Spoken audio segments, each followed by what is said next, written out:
Bismillah ar-Rahman ar-Rahim.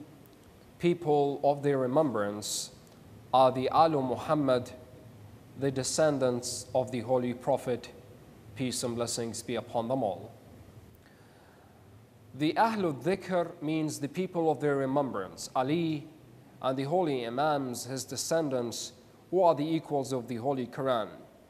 Sheikh Sulaiman Balkani Hanafi in his Yanabi'u al-Mawaddah, chapter 39, quoting from the Tafsir Al-Kashif al-Bayan of Imam Tha'alibi, narrates from Jabir bin Abdullah Ansari, who said, Ali said, "We descendants of the Holy Prophet are the people of their remembrance, since dhikr, remembrance, is one of the names of the Holy Quran. This family contains the people of the Holy Quran, as reported by your own ulama." Ali said, "Ask me anything you like before I leave you. Ask me about the holy book, the Quran, since I know about every verse in it, whether it was revealed in the night or during the day, on a plain field or in the steep mountains by Allah.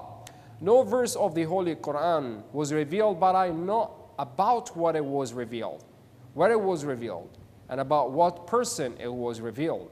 Allah Almighty has endowed me with an eloquent tongue and a wise mind." Therefore, basing arguments upon verses of the Holy Quran should be in accordance with their authentic meaning and the interpretations given by those capable of reliable commentary. Otherwise, everyone would give his own interpretation of the verses of the Quran according to his scope of knowledge and faith, and that would only result in differences of opinion and conflicting ideas. With this in mind, I ask you to cite your verses, dear respected.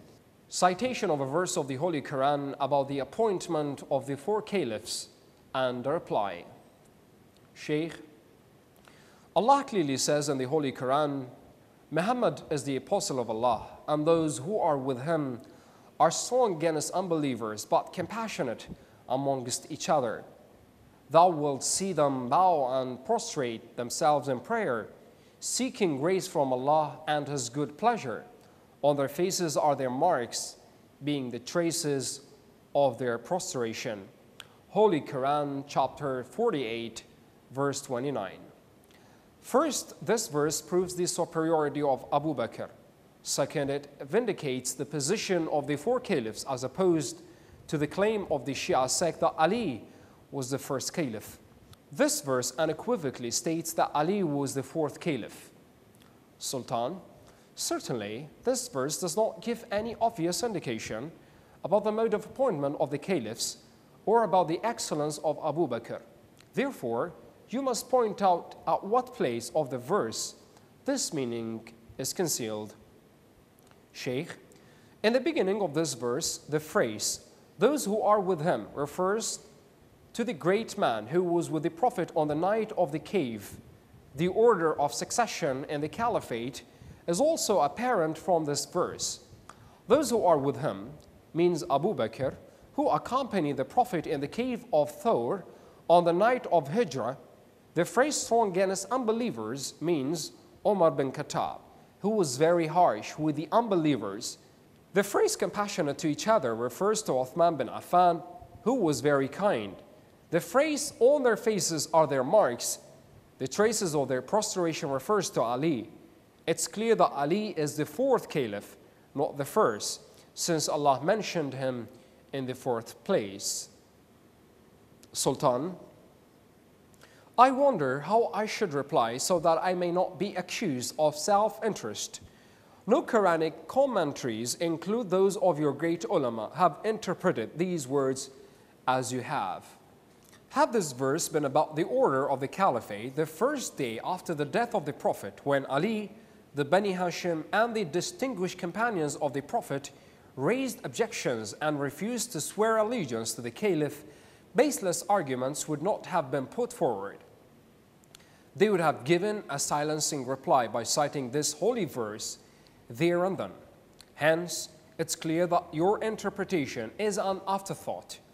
None of the great commentators of your sect, like Tabari, Imam Tha'alibi, Fazl Nishapuri, Jalaluddin Suyuti, or others have interpreted it thus: I fail to understand how you derive this meaning.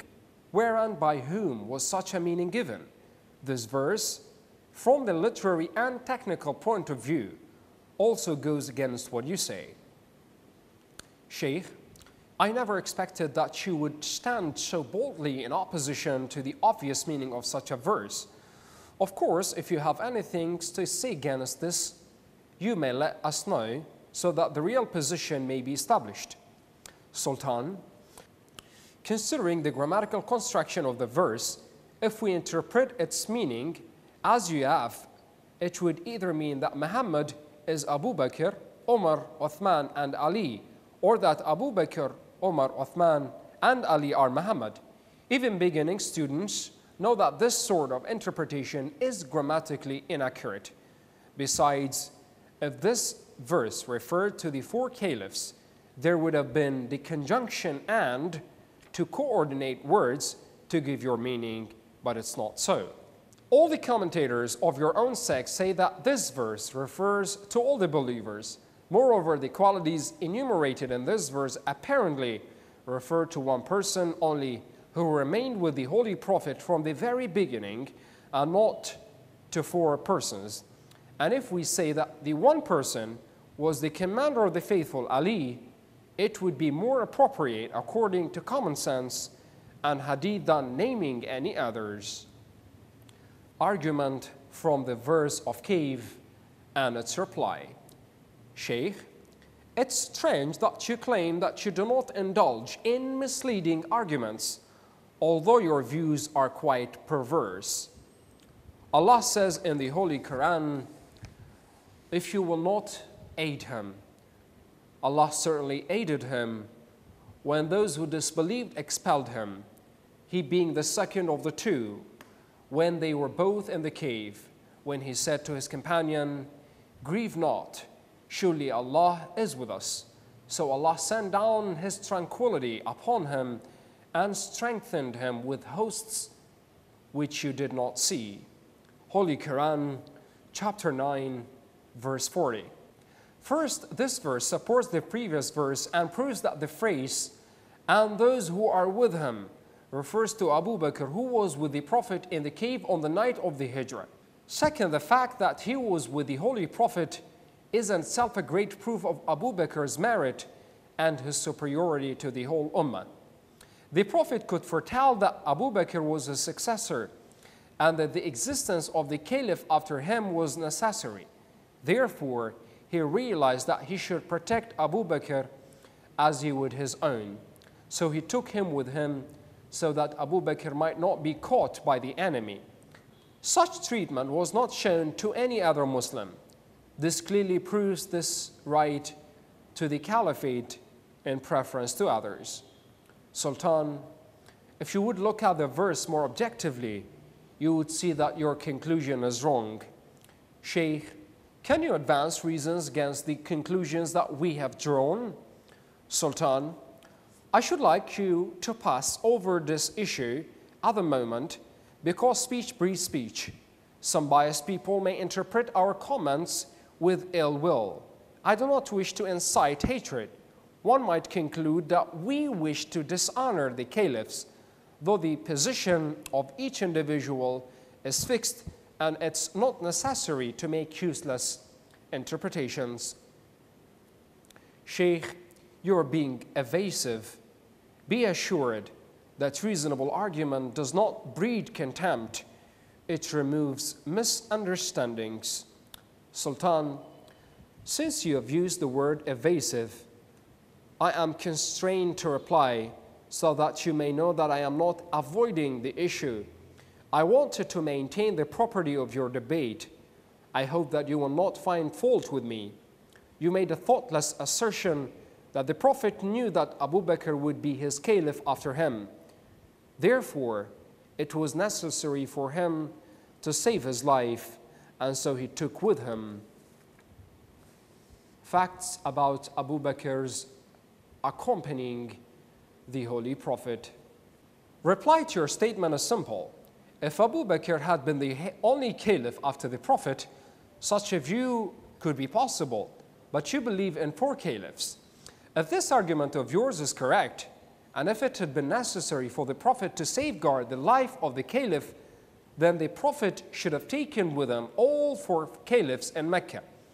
Why would he leave 3 others there, one of them in the perilous position of sleeping in the Prophet's bed, which was dangerous on a night when his enemies had gathered to murder him? According to Tabari Part 3 of History, Abu Bakr was not aware of the Prophet's movement from Mecca. When he went to Ali and asked him about the Prophet, he told him that the Prophet had gone to the cave. Ali told him that if he had any business with him, he should run up to him. Now Abu Bakr ran and met the Prophet on the way, so he accompanied him. This series of events indicates that the Prophet did not intend to take Abu Bakr with him. The latter accompanied him from the middle of the way without the Prophet's permission. According to the reports, Abu Bakr was taken on the journey for fear of his causing disturbance and giving information to the enemy. Your own ulama have admitted this fact. For instance, Sheikh Abdul Qasim bin Sibagha, who is one of the well-known ulama of your sect, writing is An-Nur wal Burhan about the life of the Prophet, narrates from Muhammad bin Ishaq and he from Hassan bin Thabit Ansari that he went to Mecca to perform the Umrah before the immigration of the Prophet. He saw that the Quraysh unbelievers were railing at the Prophet's companions. The Prophet ordered Ali to sleep in his bed, and fearing that Abu Bakr would disclose this fact to the unbelievers, the Prophet took Abu Bakr with him. Finally, it would have been better if you had pointed out what evidence there is in this verse to show the superiority of Abu Bakr, or whether accompanying the Prophet on a journey is proof that one is entitled to the caliphate.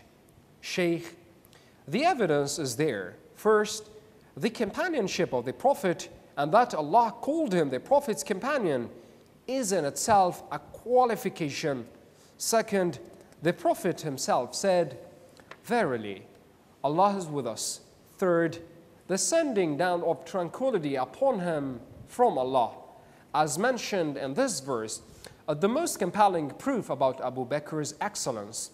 Therefore, all of these points taken together indicate his superiority to others regarding the caliphate. Sultan, no one hesitates to acknowledge the position of Abu Bakr, an elderly Muslim, one of the distinguished companions and the father of the wife of the Prophet. However, these reasons do not prove his superiority of the caliphate. If you try to prove your point with such statements before impartial men, you will be courting strong criticism. They will say that companionship with virtuous people is no proof of merit or superiority. For example, we often see that bad people accompany good ones, and hosts of infidels accompany Muslims on journeys. Perhaps you have forgotten what the Holy Quran says about the Prophet Yusuf, namely Joseph, who said, "O my 2 companions of the prison, I ask you, are many lords differing among themselves better, or Allah the One, the Supreme?" Holy Quran, chapter 12, verse 39. Regarding this verse, commentators have said that Joseph was taken to the prison. On the same day, the king's cook and the wine bearer, both of whom were unbelievers, were also put into the prison with him. For 5 years, these 3 men, both believers and unbelievers, lived together as companions. When preaching to them, Joseph called them his companions. Was his companionship of the Prophet ever made grounds for regarding the 2 infidels as virtuous or dignified? Did their companionship with the Prophet affect a change in their faith? The writings of commentators and historians tell us that after 5 years of friendship, they were separated from each other in the same condition. Another verse of the Holy Quran states, his companion said to him, while disputing with him, "Do you disbelieve in him who created you from dust, then from a small seed, then he made you a perfect man?" Commentators agree that this verse refers to two brothers. One was a believer whose name was Yehuda. The other was an unbeliever whose name was Buratus. This fact has been also reported in the Tafsir al-Kabir by Imam Fakhruddin Razi, who is one of your ulama. These two talked to each other, the details of which cannot be given here. Allah has, however, called both of them believer and unbeliever companions. Did the unbeliever derive benefit from his companionship with the believer? Obviously not. Thus, companionship alone is no basis for claiming was excellence. There are many examples in support of this view.